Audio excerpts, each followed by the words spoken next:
안녕하십니까, 정인태입니다. 제3지대 신당 국회 해산 국민투표제 외칠 수 있나, 이 주제로 말씀을 드리겠습니다. 네, 지금 제3지대에 대한 관심이 높아지고 있어요. 그래서 여야 위기 속에 제3지대 세력 형성 가능할까? 2024년 총선 예측.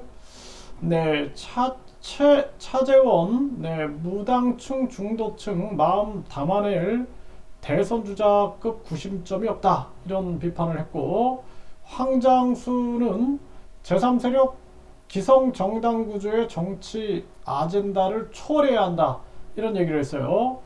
홍영식 소선거구제 폐지 안 되면 제3세력 나오기 어렵다, 이런 얘기를 했고, 김능구 선거구제 변화와 함께 진보 세력 다당제로 갈 수도, 이런 얘기를 했습니다. 여기 보면 이제 황장수 소장이 제3세력 기성 정당 구조 정치 아젠다 초월해야 한다, 이런 얘기를 했는데요.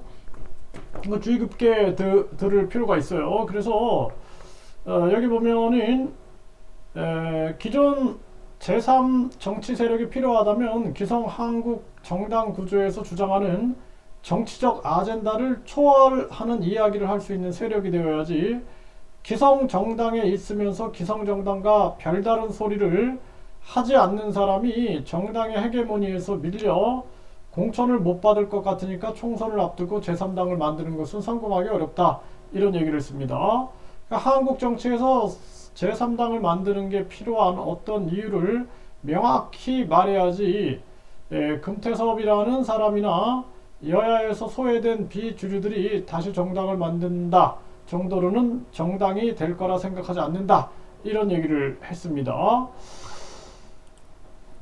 네, 거대 양당 지지율 하락, 제3당 출연 가능할까? SBS에서도 이런 문제를 지금 다루고 있고요. 제3지대 바람 또 불까? 뉴스연구에서도 관심을 보이고 있는 거죠. 네, 제3세력 탄생 가능할 수도 있다, 네, 이렇게 폴리뉴스에서도 전하고 있는 정황입니다. 근데 사실 이제 중요한 측면들은 우리나라 국민들이 봤을 때 그놈이 그놈이다, 그나물의 그 밥이다로 성공 못하죠. 네, 그래서 제3지대 신당이 처음에 국회 해상 국민투표제 외칠 수 있나, 이거 감당 못하면 전 성공 못한다고 생각을 합니다. 왜냐하면은 국회를 해산할 수 있는 국민투표제가 있어야 된다.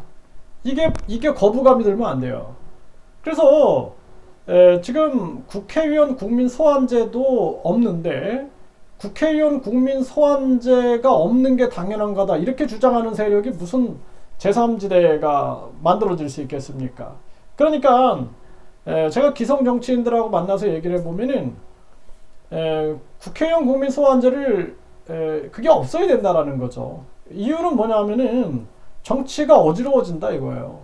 그리고 비전문가인 국민들이 무슨 국회의원들을 탄핵하느냐, 국회의원들이 대통령을 탄핵하는 것은 당연한 거다, 그들은 전문가이기 때문에 대통령을 탄핵할 수 있다, 이런 논리, 또 대통령을 자기들이 전문가이기 때문에 견제할 수 있다, 자기들은 국민의 대의기관이다.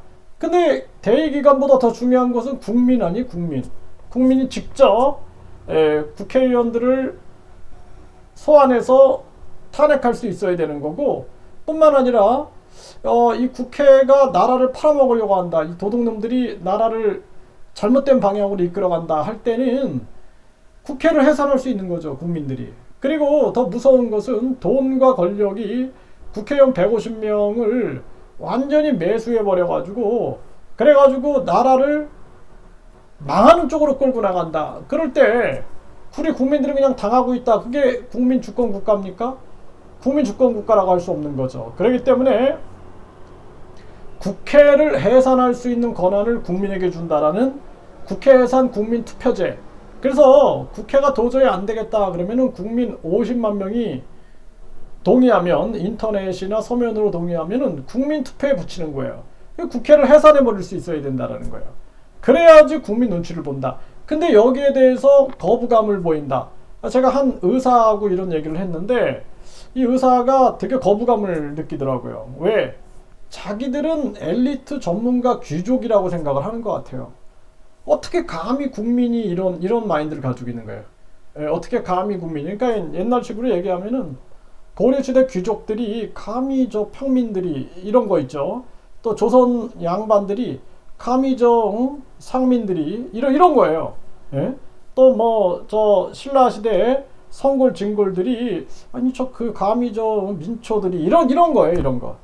그러니까 프랑스 대혁명 때 보면은 왕족하고 그리고 성직자들, 종교 권력자들이죠. 네, 그리고 귀족들, 이들이 이제 권력을 나눠먹기를 하니까 이 평민들이 결국에는 프랑스 대혁명이 일어나서 결국에는 뭐 황제고 황후 단두대에서 거의 뭐 수만 명이 목이 날아가는 사태가 벌어졌는데, 그러니까 이제 프랑스 같은 경우에는 국민들이 자기 의견을 강하게 표현을 하죠.